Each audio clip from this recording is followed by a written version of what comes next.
Yeah! చాలా వరకు ఆహ్, మనం స్కూల్లో గానీ, ఏదైనా కాలేజ్ వరకు చదువుతున్నా, మనకున్న ఒక అడ్వాంటేజ్ ఏంటంటే, మనకనిపించింది, మనకనిపించింది మనం రాయగలము అనేది ఒక స్పెషాలిటీ.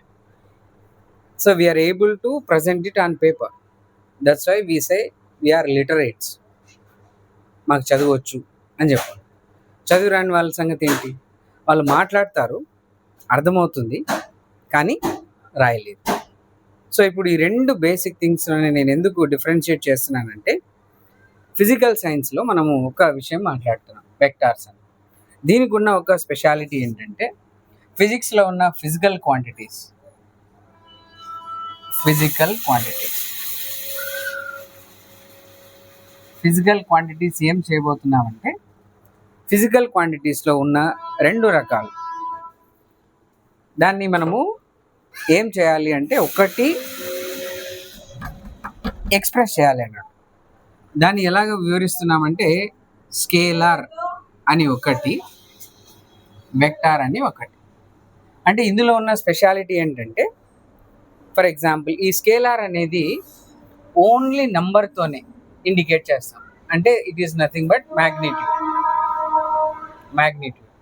ఇక్కడ ఏంటంటే, దీనికి మాగ్నిట్యూడ్ ఉంటుంది అండ్ డైరెక్షన్ ఉంటుంది అండ్ ఒబీడియన్స్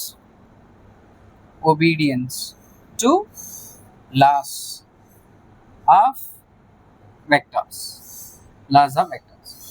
ఇది మేజర్ డిఫరెన్స్. మనం ఫిజిక్స్‌లో రాసే వాటికి, ఆ ఫిజికల్ క్వాంటిటీస్‌కి ఈ 2 క్లాసిఫికేషన్ చేస్తాం. ఒకటి స్కేలార్, 2 వెక్టార్. ఈ స్కేలార్ ఏంటి అని కొంచెం మనం ఎగ్జాంపుల్‌గా చూస్తే, ఎగ్జాంపుల్స్ ఫిజిక్స్‌లో మాట్లాడే ఒక నెంబర్ 1 టైం. ఈ టైం ఎవరైనా మనల్ని టైం ఎంతయింది అని అడిగితే, సో ఈస్ట్‌లో 4 అయింది, సౌత్‌లో 6 అయింది అని చెప్పము కదా! అలా చెప్తుంటే ఈస్ట్, వెస్ట్ అని చెప్తున్నప్పుడు డైరెక్షన్స్ వల్ల టైం చేంజ్ అవుతుందని చెప్పినట్టు. మనం ఎప్పుడు కూడా టైంని అలా చెప్పం. అంటే ఇక్కడ ఏంటి, టైం కావాలి అన్నప్పుడు దాన్ని ఎందులో ఎక్స్‌ప్రెస్ చేస్తున్నాం? ఓన్లీ మాగ్నిట్యూడ్‌లో ఎక్స్‌ప్రెస్ చేస్తున్నాం. మాగ్నిట్యూడ్ అంటే it is nothing but number. ఒక నంబర్‌లో మాత్రమే దాన్ని ఎక్స్‌ప్రెస్ చేస్తున్నాం అంతే. అలాగే ప్రెషర్ అనేది కూడా అది ఒక స్కేలార్. ఓకే. డిస్టెన్స్. అలాగే స్పీడ్, టెంపరేచర్. ఈటిలో ఇక్కడ రాసిన ఇంకా కొన్ని, ఇవి కొన్ని మాత్రమే. మీరు ఇంకా కావాలంటే ఇంకొన్ని వెతకచ్చు.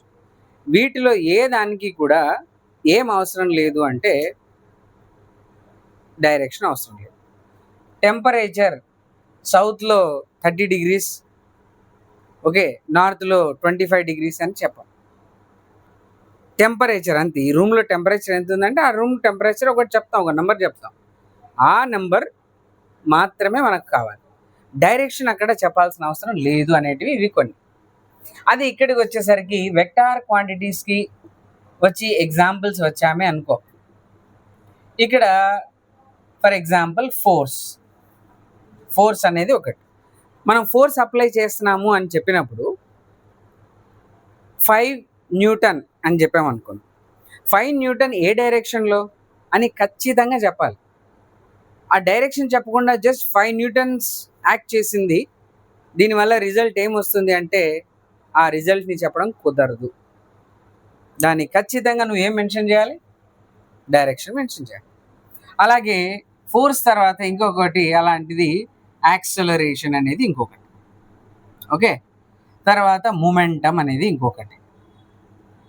ఓకే. అలాగే డిస్ప్లేస్మెంట్ అని ఇంకొకటి. ఇలాగా ఇక్కడ కూడా నెంబర్ ఆఫ్ ఎగ్జాంపుల్స్‌కి మనం వెళ్ళొచ్చు. ఇక్కడ కూడా నెంబర్ ఆఫ్ ఎగ్జాంపుల్స్ ఉంటాయి. ఈ 2 ఫిజికల్ క్వాంటిటీస్ బేస్‌లో మాట్లాడినప్పుడు, ఒకటి నెంబర్ 1 పాయింట్, ఇక్కడ స్ట్రాంగ్ పాయింట్ ఏంటి? మాగ్నిట్యూడ్ కావాలి. దీనికి ఏం కావాలి? Magnitude, direction, obedience to the vector loss of addition. ఇది ఉంటేనే వెక్టార్ అవుతుంది.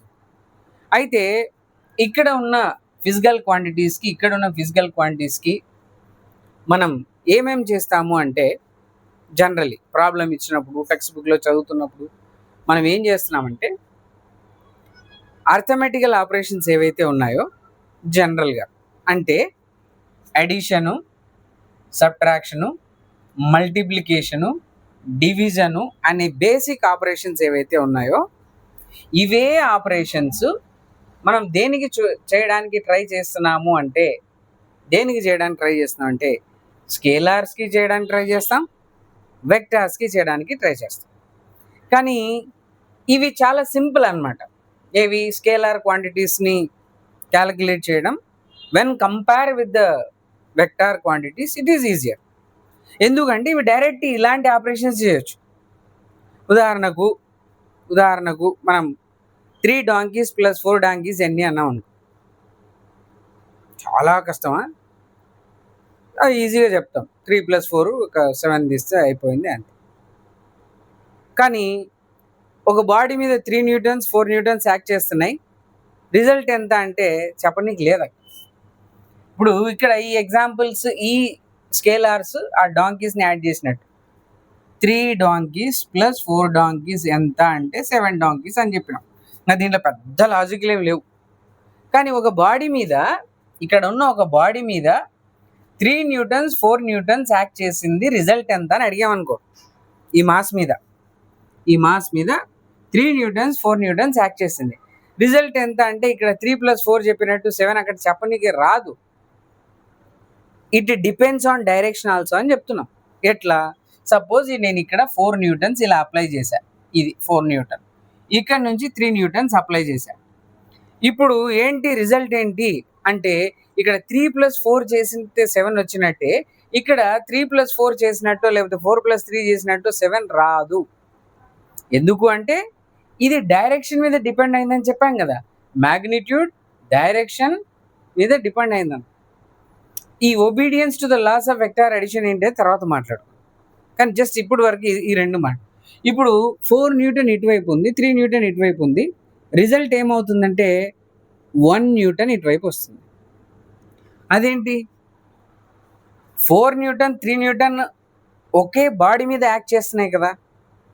అప్పుడు యాడ్ చేయాలా అంటే యాడ్ చేయనీకి లేదు అంటుంది. డైరెక్ట్గా యాడ్ చేయడానికి లేదు. పోనీ ఎప్పుడు యాడ్ చేయవచ్చు? మళ్ళీ ఇలాంటి సిచ్యువేషన్ ఇంకోటి నువ్వు ఊహించుకొని, ఇదే మాస్, ఇలాంటి మాస్ మీద 4 న్యూటన్ ఇటువైపు 3 న్యూటన్ ఇటువైపు యాక్ట్ చేస్తుంది అనుకుందాం. అప్పుడు ఏం చేయాలి? ఇప్పుడు డైరెక్ట్గా ఆన్సర్ రిజల్టెంట్లో 7 న్యూటన్ వస్తుంది, రాదని చెప్పట్లేదు. కానీ ఇక్కడ ఏమి కీ రోల్ ప్లే చేస్తుంది? డైరెక్షన్ కూడా కీ రోల్ ప్లే చేస్తుంది అని అర్థం. అలాంటి కొన్ని ఎగ్జాంపుల్స్ ఇక్కడ నువ్వు మాట్లాడిన ఇవన్నీ. ఫోర్స్ విషయం అంతే, యాక్సలరేషన్, మొమెంటం, డిస్ప్లేస్మెంట్, ఇలాంటి ఒక నెంబర్ ఆఫ్ క్వాంటిటీస్. అట్లీస్ట్ మీరు అలాగా టైం తీసుకొని ఆలోచిస్తే స్కేలార్ క్వాంటిటీస్కి ఒక 20, ఒక వెక్టార్ క్వాంటిటీస్కి ఒక 20 తీసుకొని మీరు ఆలోచిస్తే ఇక్కడ ఒక్క దానికి ఏం రూల్ ఫాలో అవుతున్నారో మిగిలిన 19 కూడా అదే రూల్. సేమ్ ఇక్కడ కూడా అంతే. అంటే ఇప్పుడు ఫోర్స్ అనేది నేను ఎగ్జాంపుల్ తీసుకున్నా ఇక్కడ. లేదు సార్ నాకు ఫోర్స్ వద్దు, నేను యాక్సలరేషన్ గురించి మాట్లాడుకోవాలనుకుంటున్నా అంటే okay, do the same. 4 meters/s² acceleration ఇటువైపు, 3 meters/s² యాక్సలరేషన్ ఇటువైపు ఉన్నప్పుడు రిజల్ట్ ఏంది అన్నాం అనుకో. అప్పుడు వచ్చే రిజల్ట్ మళ్ళీ సేమ్ లాజిక్. ఈ ఒక్క ఫోర్స్ విషయంలో ఏమేం లాస్ నువ్వు అప్లై చేస్తున్నావో rest of the vector quantities కూడా నువ్వు అదే అప్లై చేయవచ్చు అనేది. సో ఇది బేసిక్ క్లాసిఫికేషన్ అంటే స్కేలార్ క్వాంటిటీస్గా డిస్కస్ చేయడం, వెక్టార్ క్వాంటిటీస్గా డిస్కస్ చేయడం. అయితే దీన్ని ఎక్స్ప్రెస్ చేయాలని చెప్పాను కదా. చదవచ్చు పేపర్ మీద రాయాలి అని చెప్పి. ఇప్పుడు ఇక్కడ ఉన్న ఇదే రాసాం, 3 donkeys + 4 donkeys 7 donkeys అయిపోయింది, రాసాం. ఇది అర్థమైపోతుంది. ఒకవేళ ఫుల్ ఫామ్లో డాంకీ రాసాం, ఇక్కడ కూడా డాంకీ రాసాం, ఇక్కడ కూడా డాంకీ అని రాసాం.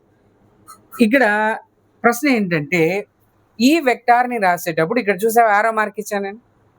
ఇలా ఏదైనా రాస్తున్నప్పుడు ఫోర్స్ ఈక్వల్స్ టు 4 న్యూటన్ అని రాసినప్పుడు దీనికి ఒక యారో మార్క్ ఇచ్చేస్తాం పైన. ఇలా 4 ఎఫ్ బార్ ఈక్వల్స్ టు అంటే ఇలా రాసాము, యారో మార్క్తో ఇండికేట్ చేసాం, డైరెక్షన్ ఇండికేట్ చేస్తాం. ఇప్పుడు ఇక్కడ రాసిన దాంట్లో ఇది ఉంది కదా 4 న్యూటన్, ఇది నంబర్, ఇది వచ్చేసి యూనిట్. దీన్ని వెక్టార్ ఫామ్లో రాయాలి అంటే ఓకే, దాన్ని ఎలా రిప్రజెంట్ చేస్తామనేది ఒక బిగ్ డిస్క్రిప్షన్. ఎలాగైతే మనం ఇంగ్లీష్ నేర్చుకోవాలంటే ఫస్ట్ ఏబిసిడీలు నేర్చుకుని ఉంటామో, వెక్టార్స్ నేర్చుకునేటప్పుడు కూడా ఈ రిప్రజెంటేషన్ ఎలా చేస్తాము అనేది మనం చూసుకోవాలి.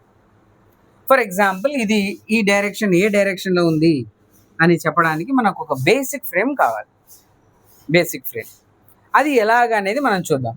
సపోజ్ ఇప్పుడు ఇక్కడ ఇటు సైడ్ అనేది మాత్రం మనకు తెలుస్తుంది, కానీ అది ఏంటి దేంతో ఇండికేట్ చేయాలనే ఐడియా ఇప్పుడు లేదు. కానీ డెఫినెట్గా వెక్టార్ని రాసినప్పుడు నువ్వేం చేయాలి, దానికి ఒక యారో మార్క్ తగిలించాలి అనేది మాత్రం గుర్తుపెట్టు. అప్పుడు స్కేలార్ ఫామ్కి అది టెంపరేచర్ రాసామనుకో, టెంపరేచర్ ఈక్వల్స్ 37 డిగ్రీ సెల్సియస్.